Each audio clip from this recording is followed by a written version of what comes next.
हमके छोरी के बहरवा में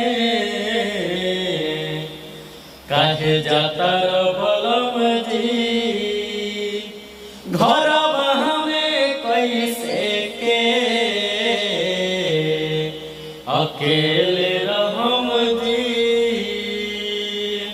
बात बुझ राजा अपना रानिया के, बात बुझ राजा अपना रानिया के, घर ही में रह सैया घर ही कमैहा, सुख न मिली तारा कनिया के।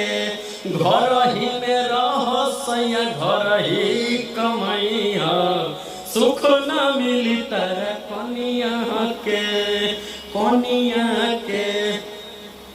नमस्ते, प्रणाम।